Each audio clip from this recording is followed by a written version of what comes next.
ನಮಸ್ಕಾರ. ಮಕರ ಸಂಕ್ರಾಂತಿ ಬರ್ತಾ ಇದೆ. ಸಂಕ್ರಾಂತಿ ಬಹಳ ಪ್ರಾಚೀನವಾದ ಹಬ್ಬ. ವೇದ ಕಾಲದಿಂದಲೂ ಇಂದಿನವರೆಗೂ ಅಷ್ಟೇ ಜನಪ್ರಿಯವಾದಂಥ ಅರ್ಥಪೂರ್ಣವಾದಂಥ ಹಬ್ಬ. ನಾವು ಸನಾತನ ಧರ್ಮದಲ್ಲಿ ಭಾರತೀಯರು, ನಾವೆಲ್ಲರೂ ಭಾರತದಲ್ಲಿ ಹುಟ್ಟಿದಂಥ ಎಲ್ಲ ಧರ್ಮ ಮತ ಪಂಥಗಳು ಕೂಡ ಪ್ರಕೃತಿಯನ್ನು ಆಧರಿಸಿ ಜೀವನವನ್ನು ಕಟ್ಟಿಕೊಂಡಿವೆ, ವಿಶೇಷವಾಗಿ ಹಬ್ಬಗಳನ್ನು. ಹಾಗಾಗಿ ಸೂರ್ಯ ಪಂಚಾಂಗ, ಚಂದ್ರ ಪಂಚಾಂಗ ಎರಡುಂಟು. ಸೂರ್ಯನ ಚಲನವಲನವನ್ನು ಅನುಸರಿಸಿ ಸೂರ್ಯನು ಮಕರ ರಾಶಿಯೊಳಗೆ ಪ್ರವೇಶ ಮಾಡುವಂತಹ ಆ ಸಂಕ್ರಮಿಸುವಂಥ ದಿನವನ್ನು ಮಕರ ಸಂಕ್ರಾಂತಿ ಅಥವಾ ಮಹಾ ಸಂಕ್ರಾಂತಿ ಅಂತ ಆಚರಿಸ್ತೀವಿ. ಪ್ರತಿ ತಿಂಗಳು ಒಂದಲ್ಲ ಒಂದು ರಾಶಿಯನ್ನು ಪ್ರವೇಶಿಸ್ತಾ ಹೋಗ್ತಾನೆ, ಅದೆಲ್ಲ ಮಾಸ ಸಂಕ್ರಾಂತಿಗಳು. ಇದು ಮಹಾ ಸಂಕ್ರಾಂತಿ. ಸಂಕ್ರಾಂತಿಯೊಂದಿಗೆ ಉತ್ತರಾಯಣ ಪುಣ್ಯಕಾಲ ಪ್ರಾರಂಭವಾಗುತ್ತೆ. ಉತ್ತರಾಯಣ ಪುಣ್ಯಕಾಲದಲ್ಲಿ ಎಲ್ಲ ಒಳ್ಳೆಯದಾಗುತ್ತೆ, ಎಲ್ಲ ಬಗೆಯ ದೇವತೆಗಳು ಎಚ್ಚೆತ್ತು ಸತ್ಫಲಗಳನ್ನು ಕೊಡ್ತಾರೆ ಅಂತ ಹೇಳ್ತಾರೆ. ಸಂಕ್ರಾಂತಿ ಹಬ್ಬದ ದಿನ ಸೂರ್ಯನೇ ವಿಶೇಷವಾಗ್ತಾನೆ. ಸೂರ್ಯ ಮತ್ತು ಭೂಮಿಗಳ ಆರಾಧನೆಯೇ ವಿಶೇಷ. ಬೆಳಗ್ಗೆ ಉದಯೋನ್ಮುಖ ಸೂರ್ಯನನ್ನು ನೋಡ್ತಾ ತೀರ್ಥ ಸ್ನಾನವನ್ನು ಮಾಡೋದು ಬಹಳ ಮುಖ್ಯ. ನದಿಯ ತೀರದಲ್ಲಿ, ಸಮುದ್ರ ತೀರದಲ್ಲಿ, ಕೆರೆಗಳ ತೀರದಲ್ಲಿರುವಂಥವರು ಕೆರೆ, ನದಿ ಅಥವಾ ಸಮುದ್ರಗಳಲ್ಲಿ ವಿಶೇಷ ತೀರ್ಥ ಸ್ನಾನವನ್ನು ಮಾಡ್ತಾರೆ. ಇವತ್ತಿನ ದಿನ ನೀವು ಉತ್ತರ ಭಾರತಕ್ಕೆ ಹೋದರೆ ಗಂಗಾ, ಯಮುನಾ ಮುಂತಾದ ನದಿಗಳಲ್ಲಿ ಲಕ್ಷಗಟ್ಟಲೆ ಜನ ತುಂಬಿ ಸ್ನಾನ ಮಾಡೋದನ್ನು ನೋಡ್ಬೋದು. ಅಥವಾ ಮನೆಯಲ್ಲೇ ಆದರೆ ಅಭ್ಯಂಗ ಸ್ನಾನವನ್ನು ಮಾಡಿ ಸೂರ್ಯನ ಮೊದಲ ಉದಯೋನ್ಮುಖ ಸೂರ್ಯನ ಮೊದಲ ಕಿರಣವನ್ನು ನೋಡ್ತಾ ಸೂರ್ಯ ಸ್ತೋತ್ರಗಳನ್ನು, ಸೂಕ್ತಗಳನ್ನು ಹೇಳ್ತಾ ಹವನ ಪೂಜಾದಿಗಳನ್ನು ಮಾಡುವಂಥದ್ದು. ಸೂರ್ಯ ನಮಸ್ಕಾರ ಯಾವ ಯೋಗಾಸನದಲ್ಲಿ ಮಾಡ್ತೀವಿ ಅದು ಮಾಡೋದು ಈ ನಡುವೆ ಪ್ರಸಿದ್ಧವಾಗಿದೆ. ಹೀಗೆ ಸೂರ್ಯನ ಸ್ತುತಿಗಳನ್ನು, ಪೂಜೆಗಳನ್ನು, ಹವನ ಹೋಮಗಳನ್ನು, ಅರ್ಘ್ಯಾದಿಗಳನ್ನು ಕೊಡುವಂಥದ್ದು, ಸಂಧ್ಯಾವಂದನೆ ಮಾಡುವಂಥದ್ದು, ಹೆಚ್ಚಾಗಿ ಸಾವಿತ್ರಿ ಮಂತ್ರದ, ಗಾಯತ್ರಿ ಛಂದಸ್ಸಿನ ಸವಿತೃ ಮಂತ್ರವನ್ನು ಪಠಿಸುವಂಥದ್ದು. ಹೀಗೆ ನಾನಾ ರೂಪದಲ್ಲಿ ಸೂರ್ಯನ ಆರಾಧನೆಯನ್ನು ಮಾಡಲಾಗುತ್ತೆ. ಹಾಗೆ ಈ ಸಂಕ್ರಾಂತಿ ಸುಗ್ಗಿಯ ಹಬ್ಬ. ಎಲ್ಲ ಕಡೆ ಧಾನ್ಯಗಳು, ಕಾಳುಗಳು ಬೆಳೆದು ಆಗ್ತಾನೆ ಸುಗ್ಗಿ ಆಗುವ ಸಂದರ್ಭ ಇದು. ಹಾಗಾಗಿ ಆ ಧಾನ್ಯ ರಾಶಿಗಳನ್ನು ಪೇರಿಸಿ ಧಾನ್ಯ ಲಕ್ಷ್ಮಿ ಪೂಜೆಯನ್ನು ಮಾಡಿ ಹೊರಗಳಲ್ಲಿ ಅದನ್ನು ಬಡಬಗ್ಗರಿಗೆ, ಬಂಧು ಮಿತ್ರರಿಗೆ ಹಂಚಿ, ಪ್ರಾಣಿ ಪಶು ಪಕ್ಷಿಗಳಿಗೂ ಹಂಚಿ, ಆಮೇಲೆ ಅದಕ್ಕೆ ಆರತಿ ಮಾಡ್ತಾರೆ ಧಾನ್ಯ ಲಕ್ಷ್ಮಿ ಅಂತ. ಆಮೇಲೆ ತಮ್ಮ ವ್ಯಾಪಾರವನ್ನು ಶುರು ಮಾಡ್ತಾರೆ.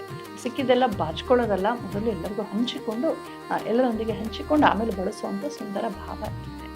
ಇನ್ನು ಸೂರ್ಯನ ದೇವಸ್ಥಾನಕ್ಕೆ ಹೋಗುವಂಥದ್ದು, ನವಗ್ರಹಾದಿಗಳ ಪೂಜೆ ಮಾಡುವಂಥದ್ದು, ನವಗ್ರಹ ಹೋಮ ಮಾಡುವಂಥದ್ದು, ಸೂರ್ಯ ಶತಗಾದಿಗಳನ್ನು ಪಠಿಸುವಂಥದ್ದು ಗ್ರಹ ಪೀಡಾ ನಿವಾರಕ್ಕೆ ತುಂಬ ಉಪಯುಕ್ತ ಅಂತ ಹಿರಿಯರು ಹೇಳ್ತಾರೆ. ಇವತ್ತಿನ ದಿನ ನಾವು ಅಭ್ಯಂಗಾದಿ ಸ್ನಾನಗಳನ್ನು ಮಾಡಿ, ಪೂಜೆಗಳನ್ನು ಮುಗಿಸಿ, ದೇವಸ್ಥಾನಕ್ಕೆ ಹೋಗಿ ಗುರು ಹಿರಿಯರಿಗೆ ನಮಸ್ಕಾರ ಮಾಡಿ, ಒಳ್ಳೊಳ್ಳೆಯ ಶಾಸ್ತ್ರಶ್ರವಣ, ಕಾವ್ಯಶ್ರವಣವನ್ನು ಮಾಡುವಂಥದ್ದು, ಗೀತ ನೃತ್ಯಗಳಲ್ಲಿ ತೊಡಗುವಂಥದ್ದು ತುಂಬ ವಿಶೇಷ. ನಮ್ಮ ಕರ್ನಾಟಕದ ಮಟ್ಟಿಗೆ ಹೇಳೋ ಹಾಗಿದ್ರೆ ಎಳ್ಳು ಬೆಲ್ಲವನ್ನು ಹಂಚೋದು ತುಂಬ ವಿಶೇಷ. ಇಡೀ ಭಾರತದಲ್ಲಿ, ಇಡೀ ಸನಾತನ ಸಂಸ್ಕೃತಿ ಎಲ್ಲೆಲ್ಲಿದೆಯೋ ಅಲ್ಲೆಲ್ಲ ಕೂಡ ಇವತ್ತಿನ ದಿನ ಎಳ್ಳು ಬೆಲ್ಲಗಳನ್ನು ಒಂದಲ್ಲ ಒಂದು ರೀತಿ ಬಳಸ್ತಾರೆ. ಕೆಲವರು ಬರ್ಫಿ ಮಾಡ್ತಾರೆ, ಲಡ್ಡು ಮಾಡ್ತಾರೆ, ಇನ್ಯಾವುದೋ ಪಚಡಿ ಮಾಡ್ತಾರೆ, ಇನ್ಯಾವುದೋ ತಿನಿಸನ್ನು ಮಾಡ್ತಾರೆ, ಒಬ್ಬಟ್ಟು ಮಾಡ್ತಾರೆ. ನಾವು ಇವತ್ತು ವಿಶೇಷವಾಗಿ ಎಳ್ಳು ಬೆಲ್ಲಗಳ ಒಂದು ಮಿಶ್ರಣವನ್ನು ಹಂಚ್ತೀವಿ. ಅದನ್ನು ಪರಸ್ಪರ ಎಳ್ಳು ಕೊಟ್ಟು ಒಳ್ಳೆಯ ಮಾತನಾಡುವಂಥ ಸ್ನೇಹವನ್ನು ಬೆಸೆದುಕೊಳ್ತೀವಿ. ಏನೋ ಅದಕ್ಕೆ ಆತ್ಮೀಯ ಅಕ್ಕಪಕ್ಕದವ್ರ ಜೊತೆ, ಇವ್ರ ಜೊತೆ ಏನೋ ವೈಮನಸ್ಸೆ ಆಗಿರ್ಬೋದು, ಮಾತಾಗಿರ್ಬೋದು. ಇವತ್ತಿನ ದಿನ ನಾವು ಎಳ್ಳು ಬೆಲ್ಲಗಳನ್ನು ಹಂಚಿಕೊಂಡಾಗ ಆ ವೈರವೆಲ್ಲ ಅಲ್ಲಿಗೆ ತೀರ್ತು ಅಂತ ಒಂದು ಸುಂದರ ಭಾವ ಇದೆ. ಹೀಗೆ ಹಾಗೆ ಒಂದು ಹೇಳಲೇಬೇಕು, ಪ್ಲಾಸ್ಟಿಕ್ ಡಬ್ಬಿಗಳಲ್ಲಿ, ಪ್ಲಾಸ್ಟಿಕ್ ಕವರ್ಗಳಲ್ಲಿ ದಯವಿಟ್ಟು ಎಳ್ಳನ್ನು ಹಂಚಬೇಡಿ. ನಾವು ಭೂಮಿಯ ಪೂಜೆ, ಸೂರ್ಯನ ಪೂಜೆ ಮಾಡೋದು ಒಂದು ಕಡೆ ಮಾಡಿಬಿಟ್ಟು ಇನ್ನೊಂದು ಕಡೆ ಅದೇ ಭೂಮಿಗೆ ತುಂಬ ಹಾನಿಕಾರಕವಾದಂಥ ಪ್ಲಾಸ್ಟಿಕ್ಕನ್ನು ಬಳಸೋದೇ ಪ್ರಯೋಜನ. ಅದರಲ್ಲೂ ಚೀಪ್ ರೇಟ್ ಪ್ಲಾಸ್ಟಿಕ್ಕಿನ ಬಟ್ಲುಗಳು ಬಣ್ಣವಾಗಿ ಎಲ್ಲ ಕಡೆ ಕಾಣುತ್ತವೆ, ನೋಡೋಕ್ಕೆ ಚೆನ್ನಾಗಿದೆ ಅಂತ ತೆಗೆದುಕೊಂಡ್ಬಿಟ್ಟು ಅದನ್ನು ಬಳಸ್ತೀವಿ. ಅದು ತುಂಬ ತುಂಬ ಪಾಪಕಾರಕ. ಹಾಗಾಗಿ ಅದನ್ನು ಅವಾಯ್ಡ್ ಮಾಡಿ. ಭತ್ತದ ಅಥವಾ ಬೆತ್ತದ ಚಿಕ್ಕ ಡಬ್ಬಿಗಳು ಅಥವಾ ಅಡಿಕೆ ಪಟ್ಟೆದು ದೊಣ್ಣೆಗಳು ಬರುತ್ತೆ, ನೀವು ಬಟ್ಲಲ್ಲಿ ತೆಗೆದುಕೊಂಡು ಹೋಗಿ ಕೈ ತುಂಬ ಹೀಗೆ ಎಳ್ಳನ್ನು ಕೊಟ್ಟು ಮಾತನಾಡಿಸಿ, ಅಥವಾ ಎಲೆ ಮೇಲೆ ಇಟ್ಟುಕೊಡಿ, ಅಥವಾ ಯಾವುದಾದ್ರು ಒಂದು ಬೇರೆ ಬಟ್ಲಲ್ಲಿ ಇಟ್ಟುಕೊಡಿ. ಮರದ ಬಟ್ಲುಗಳು ಬರುತ್ತೆ, ಬ್ಯಾಂಬೂದೆಲ್ಲ ಬರುತ್ತೆ. ಹೀಗೆ ಬೇಕಾದಷ್ಟು ಆಪ್ಷನ್ಸ್ ಬರ್ತಾ ಇವೆ.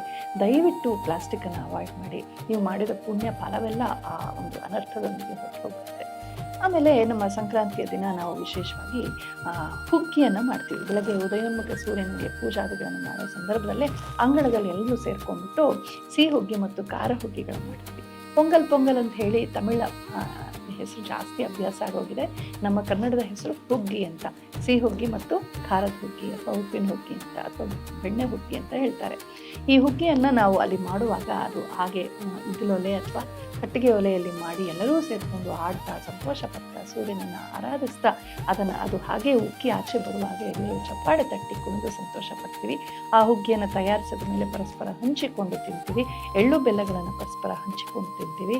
ಕಬ್ಬಿಗೆ ವಿಶೇಷವಾದ ಒಂದು ಮಹತ್ವ ಇಲ್ಲಿ, ಯಾಕೆಂದರೆ ಅಷ್ಟೊಂದು ಕಾಳುಗಳನ್ನು ಮತ್ತು ಕೊಬ್ಬರಿ, ಕಡಲೆಕಾಯಿ ಇತ್ಯಾದಿಗಳನ್ನೆಲ್ಲ ನಾವು ಎಳ್ಳೆಲ್ಲ ತಿಂದಿರ್ತೀವಿ. ಪಿತ್ತವಾಗದಲ್ಲಿ ಅಂತ ಕಬ್ಬನ್ನು ಕೂಡ ಜೊತೆಲಿ ತಿನ್ನೋದುಂಟು. ಜೊತೆಗೆ ಮಾಗಿ ಕಾಲ, ಈ ಕಾಲದಲ್ಲಿ ಅದೆಲ್ಲ ಆರೋಗ್ಯಕ್ಕೆ ತುಂಬ ತುಂಬ ಮುಖ್ಯವಾದದ್ದು ಅಂತ ಆಯುರ್ವೇದವನ್ನು ಬಲ್ಲಂಥವರು ಹೇಳ್ತಾರೆ. ಸಾಯಂಕಾಲದ ಹೊತ್ತು ಹಸುಗಳಿಗೆ, ಎತ್ತುಗಳಿಗೆ ಚೆನ್ನಾಗಿ ಅಲಂಕಾರ ಮಾಡಿ ನೋಡಿ. ಅವತ್ತು ಇಡೀ ದಿನ ಹಸುಗಳಿಗೆ, ಎತ್ತುಗಳಿಗೆ ಕೆಲಸ ಕೊಡೋದಿಲ್ಲ, ವಿಶ್ರಾಂತಿ ಕೊಡ್ತಾರೆ. ಅವುಗಳಿಗೆ ಚೆನ್ನಾಗಿ ಗೋಬ್ರಾಸ ಕೊಟ್ಟು ಸ್ನಾನ ಮಾಡಿಸಿ ಸುಂದರವಾಗಿ ಅಲಂಕಾರ ಮಾಡಿ ತಿಲಕ ಹಚ್ಚಿ, ಕೊಂಬುಗಳಿಗೆಲ್ಲ ಗೆಜ್ಜೆಗಳನ್ನು, ಬಣ್ಣ ಬಣ್ಣದ ಒಂದು ದಾರಗಳನ್ನು ಕಟ್ಟಿ, ಮೈ ಮೇಲೆ ಸೊಗಸಾದ ಕಸೂತಿ ಆಗಿರುವಂಥ ಬಟ್ಟೆಗಳನ್ನು ಹಾಕಿ, ಕಾಲುಗಳಿಗೆ ಗೆಜ್ಜೆ ಕಟ್ಟಿ ಅವುಗಳನ್ನು ಮುದ್ದು ಮಾಡಿ ಬೂಸ, ತಿಂಡಿ ತಿನಿಸು, ಆಮೇಲೆ ಈ ಹಣ್ಣುಗಳನ್ನು ಎಲ್ಲನ ಕೊಟ್ಟು ಚೆನ್ನಾಗಿ ಉಪಚಾರ ಮಾಡುವಂಥದ್ದು. ಸಾಯಂಕಾಲ ಎಲ್ಲರೂ ಅವರವರ ಮನೆ ಹಸುಗಳನ್ನು, ಎತ್ತುಗಳನ್ನು ಕರ್ಕೊಂಬಂದು ಚೆನ್ನಾಗಿ ಅಲಂಕಾರ ಮಾಡಿಸಿ ಅದನ್ನೆಲ್ಲ ಮೆರವಣಿಗೆ ಮಾಡಿಸ್ತಾರೆ. ಊರವರೆಲ್ಲ ಸೇರಿ ಆರತಿ ಎತ್ತಿ ಆ ಹಸುಗಳನ್ನು ಮತ್ತು ಎತ್ತುಗಳನ್ನು ನಮಿಸಿ ಅನುಗ್ರಹಿತರಾಗ್ತಾರೆ. ಆಮೇಲೆ ಕೊಂಡ ಹಾಯುವಂಥ ಒಂದು ಪದ್ಧತಿ ಉಂಟು ಸಂಕ್ರಾಂತಿಯ ದಿನ. ಈ ಕೆಂಡ ಹಾಸಿದಂಥ ಒಂದು ಗರ್ತಗಳ ಮೇಲೆ ಹಾಯಿಸುವಂಥದ್ದು. ಏನಪ್ಪ ಇದಿಷ್ಟು ಕ್ರೌರ್ಯ ಅಂತ ಒಂದು ಸಲಕ್ಕೆ ಈ ಲೆಫ್ಟಿಸ್ಟ್ ಚಿಂತನೆಯಿಂದ ನಾವು ಹೇಳ್ತೀವಿ. ಇದು ಕ್ರೌರ್ಯವಲ್ಲ. ಬೆಂಕಿಯನ್ನು ಕಂಡ್ರೆ ಹೆದರುವಂಥ ಆ ಆಕಳುಗಳು ವಿಚಿತ್ರವಾಗಿ ಆಡುತ್ತೆ. ಹಾಗಾಗದಿರಲಿ ಅಂತ ಆಗಾಗಿ ಕೊಂಡ ಹಾಯಿಸುವಾಗ ಅದಕ್ಕೆ ಬೆಂಕಿಯ ಜೊತೆಗೆ ಒಂದು ಸಹಜವಾದ ಒಂದು ಬಳಕೆಯಿಂದಾಗಿ ಒಂದು ನಿರ್ಭೀತಿ ಬರುತ್ತೆ. ಅದು ಒಂದು. ಮತ್ತು ಅವುಗಳಿಗೆ ಆ ಬೆಚ್ಚನೆಯ ಮಾಗಿ ಕಾಲದಲ್ಲಿ ಆ ರೀತಿ ಮಾಡೋದು ತುಂಬ ಒಳ್ಳೆಯದು. ಬೆಂಕಿಯನ್ನು ತುಂಬ ಹೊತ್ತು ಎಷ್ಟೋ ಕ್ಷಣಗಳ ಕಾಲ ಮುಟ್ಟಿದ್ರೆ ಮಾತ್ರವೇ ನಮಗೆ ಸುಡೋದು. ಹೀಗೆ ಹಾಯ್ದು ಹೋದರೆ ಏನೂ ಆಗೋದಿಲ್ಲ. ಹಾಗಾಗಿ ಈ ಲೆಫ್ಟಿಸ್ಟ್ಗಳ ಮಾತನ್ನು ಕೇಳಿ, ಯಾರ್ಯಾರೋ ಮಾತು ಕೇಳಿಕೊಂಡು ನಮ್ಮ ಸಾವಿರಾರು ವರ್ಷಗಳ ಜಾನಪದೀಯ ಪರಂಪರೆಯನ್ನು ಬಾಯಿ ಬಂದ ಹಾಗೆ ಕೆಟ್ಟದಾಗಿ ವಿಮರ್ಶೆ ಮಾಡೋದು ತಪ್ಪಾಗ್ತದೆ. ಒಟ್ಟಿನಲ್ಲಿ ಇದು ತುಂಬ ಅರ್ಥಪೂರ್ಣವಾದಂಥ ಒಂದು ಅಭ್ಯಾಸ. ಕೊಂಡ ಹಾಯೋದು, ಮೆರವಣಿಗೆ ಮಾಡುವಂಥದ್ದು, ಹಸುಗಳಿಗೆ ಮತ್ತು ಎತ್ತುಗಳಿಗೆ ಪೂಜೆ ಮಾಡುವಂಥದ್ದು, ಧಾನ್ಯಗಳಿಗೆ ಪೂಜೆ ಮಾಡುವಂಥದ್ದು, ಹಂಚಿಕೊಳ್ಳುವಂಥದ್ದು. ಇಡೀ ದಿನ ನಾವು ಇವತ್ತು ಈ ಥರ ಗೀತ ನೃತ್ಯಗಳು ತೊಡುತ್ತೀವಿ. ಹಿಂದಿನ ದಿನವೇ ಭೋಗಿ ಹಬ್ಬ ಅಂತ ಹೇಳ್ತಾರೆ. ದೀಪಾವಳಿಯ ಹಿಂದಿನ ದಿನ ಮಾಡಿದ ಹಾಗೆ ಧನ್ತೆರಸ್ ಅಥವಾ ಧನತ್ರಯೋದಶಿ ಮಾಡಿದ ಹಾಗೆ ಇವತ್ತಿನ ದಿನ ಕೂಡ ಭೋಗಿಯ ಹಬ್ಬದ ದಿನ ಮನೆಯನ್ನೆಲ್ಲ ತೊಳೆದು ಕಸ ಕಡ್ಡಿ ಪರಕೆ ಅದು ಬೇಡದ್ದು ಮುರಿದದ್ದು ಹರಿದನ್ನೆಲ್ಲ ಎಸ್ತು ಮನೆಯನ್ನು ಶುದ್ಧಗೊಳಿಸಿ ಸುಣ್ಣ ಬಣ್ಣ ಹಾಕಿ ಅಂಗಳವನ್ನೆಲ್ಲ ತೊಳೆದಿಟ್ಟು ಅಲ್ಲೆಲ್ಲ ಸಗಣಿ ಸಾರಿಸಿ ಅಲ್ಲೆಲ್ಲ ಸಾಕಷ್ಟು ರಂಗೋಲಿ ಹಾಕಿ ಸಿದ್ಧವಾಗಿರ್ತೀವಿ. ಹಾಗೆ ಸಂಕ್ರಾಂತಿಯ ಮರುದಿನ ಕನು ಹಬ್ಬ ಅಂತ ಹೇಳ್ತಾರೆ. ಸಾಮಾನ್ಯವಾಗಿ ತಂಗಳನ್ನು ನಾವು ತಿನ್ನೋದಿಲ್ಲ. ಅದರಲ್ಲೂ ಅಕ್ಕಿ ಬೇಳೆಗಳನ್ನು ಬೇಯಿಸಿದ್ದನ್ನು ತಂಗಳು ತಿನ್ನೋದೇ ಇಲ್ಲ. ಆದರೆ ಸಂಕ್ರಾಂತಿಯ ದಿನ ಆ ಸೂರ್ಯನ ಬಿಸಿಲಲ್ಲಿ ಅಂಗಳದಲ್ಲಿ ಬೇಯಿಸಿದಂಥ ಸಿಹಿ ಹುಗ್ಗಿ, ಖಾರ ಹುಗ್ಗಿ ಏನಿದೆ ಅದರ ಒಂದಿಷ್ಟು ಭಾಗವನ್ನು ಎತ್ತಿಟ್ಕೊಂಡು ಮರುದಿನ ನಮ್ಮ ಪೂಜಾದಿಗಳೆಲ್ಲ ಮುಗಿದ ಮೇಲೆ ಒಂದೊಂದಿಷ್ಟು ತಿನ್ನುವಂಥದ್ದು. ಅದಕ್ಕೆ ಆಯುರ್ವೇದದ ಮಹತ್ವ, ಆಧ್ಯಾತ್ಮಿಕ ಮಹತ್ವವನ್ನು ಕೂಡ ಹೇಳ್ತಾರೆ. ಒಟ್ಟಿನಲ್ಲಿ ಅವತ್ತು ಕಾಗೆಗೆ ಮದುವೆ, ಗುಬ್ಬಚ್ಚಿಗೆ ಸೀಮಂತ, ಬಾಣಂತನ ಅಂತ ಹೀಗೆಲ್ಲ ಇನ್ನೂ ಜಾನಪದ ಹಾಡುಗಳನ್ನು ಹಾಡ್ತಾ ಸಂತೋಷ ಪಡ್ತಾರೆ. ಆವತ್ತಿನ ದಿನ ಪಕ್ಷಿಗಳಿಗೆಲ್ಲ ವಿಶೇಷವಾಗಿ ಹಿಂದಿನ ದಿನದ ತಿನಿಸುಗಳು ಏನೇನು ಮುಖ್ಯವೋ ಅದನ್ನು ಆಯ್ದು ಪಕ್ಷಿಗಳಿಗೆ ಮತ್ತು ದನಗಳಿಗೆ, ಕಾಡುಗಳಿಗೂ ಕೂಡ ಹೋಗಿ ಹಂಚುವಂಥದ್ದು. ಹೀಗೆ ನಾನೊಬ್ಬನೇ ಬದುಕಬೇಕು ಅನ್ನೋದು ಸನಾತನ ಧರ್ಮವಲ್ಲ.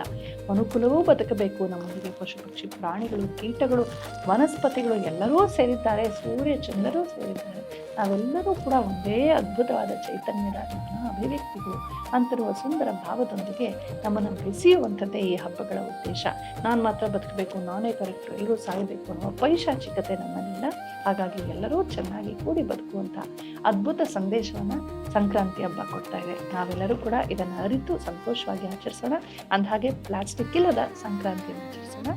ಮತ್ತೊಮ್ಮೆ ಎಲ್ರಿಗೂ ಮಕರ ಸಂಕ್ರಾಂತಿ ಹಬ್ಬದ ಹಾರ್ದಿಕ ಶುಭಾಶಯಗಳು. ನಮಸ್ಕಾರ.